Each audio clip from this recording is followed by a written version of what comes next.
y'all, it's your boy Rico. And Sam.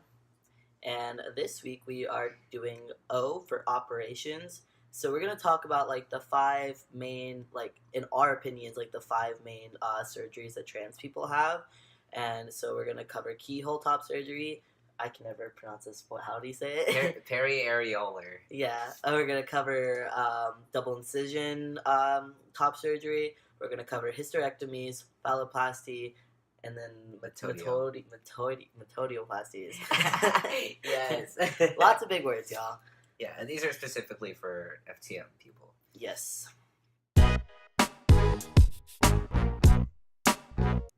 Obviously, like I said, we're going to talk about two different kinds of top surgery. The one that I'm going to cover is the one that I'm going to have.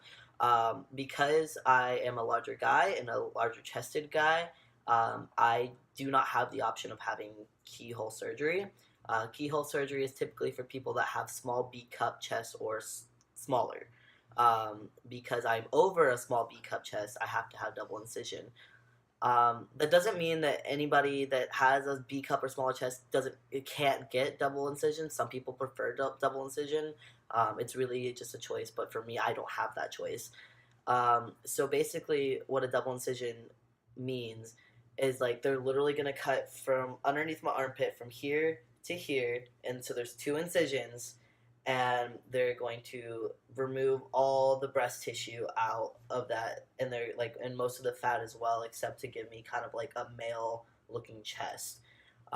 Most of them will do a free nipple graft. It's double incision with free nipple graft, and that also means that they will basically cut off my nipples and resize them. They don't always have to resize them. And you don't always have to have them. If you don't want nipples, you don't have to have them. You can just tell them to cut them off and leave them off.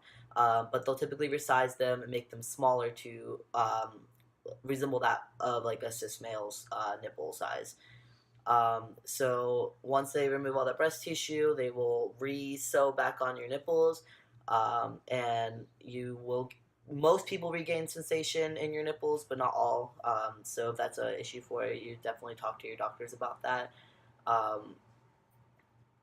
Then after that, after like they sew everything up again, there are two different things. You can either get drains or you cannot get drains. Personally, I do not want drains. The drains basically are long tubes that they stick inside your incisions, and they come out into these little cups, and it drains all the fluid that is coming out of the surgery, like any kind of fluid that's coming out. They've been doing it with drains for like the longest time, and I think that not having drains is kind of like a newer thing, maybe like within like the last 5 years. And I've just heard, and from my research, that it's actually safer and there are less complications without the drains. So I will just wear a compression vest to keep everything from swelling up and getting gross and all that. I'll wear that compression vest for like a couple weeks, which is basically like a really, really, really tight binder that just keeps everything flat and keeps it flattened down. The recovery time for double incision is typically like 1 to 2 months, and that basically means that for like the first month I probably shouldn't work. I shouldn't lift my hands above like here, just because that'll cause like scarring to get worse, and like you really just don't have that range of muscle. You don't have that muscle movement as much in the first month. After 2 months, I should be able to raise my hands above my head. They say typically 2 months is when you can start working out again, in case you do want to try, getting like pecs or just like upper body strength again. But yeah, typically it's like the recovery time is like 1 to 2 months. Cool. And what about price range? So the cheapest that I've seen, and I'm not saying that I support any type of doctors, but the cheapest that I've seen is Dr. Kenneth Wolf in Massachusetts, and he does a flat rate fee of $5,400. But there are several doctors that are much more expensive than that. There's a couple in Texas, close to where Rika and I are, that are, I think, $6,750, somewhere around there. So about $6,800. Some doctors, depending on where you are, if like New York or California, are upwards of like $12,000. So I would say expect about between like $6,000 and $10,000 to get a double incision top surgery. Gotcha. So the next most popular top surgery is called keyhole surgery, and that is for those that are mainly A cup. B cup, you can get this as well, and I've also heard a small C will work. And how this is done, it's literally keyhole. So you got your nipple here. They have an incision cut left to right or whatever, just this bottom half, and that's through that little hole. That's where they pull out all the breast tissue. That will create minimal scarring because they're only literally cutting half the nipple off and lifting it up, and you will still most likely have feeling in your nipples. There is another one that's kind of similar to it. It's called peri areolar, and it's kind of like if you picture a donut. Like your nipple is right here. They're gonna cut. They're gonna cut off some of the areola to like resemble a cis male nipple and make it smaller. And then they're also gonna cut a little bit, like maybe half inch past the nipple, like another circle there, and they're gonna remove that skin, and that's where they remove the fat. And then what they do, if you can picture like a gear, do you know what I mean? Like a circle here, it's like up down up down up down. What they do is sew inside the tissue, like that, and then they pull it tight, like if you picture like closing a coin purse, and that's how they close out that incision. And apparently, one of the cons of that is that if you can picture that being done to fabric, you can like get it to pleat. It starts to pleat and fold up. That apparently does happen sometimes if you do have that surgery, but also with time it could heal and not look like that at all. When it comes to keyhole and periareolar, price ranges mostly $5,000 to $10,000. I've seen around 3,500, I think. This is American US dollars. And recovery time, most is 6 weeks, but depending on your surgeon, apparently there's people that have been able to go back to work and do everything within 4 weeks. And again, every surgeon is different, method's different, cost is different, depending if you have insurance or not. So this is just doing basic one-on-one of what it is, but it's up to you to do your research and see what surgeon does what a certain way.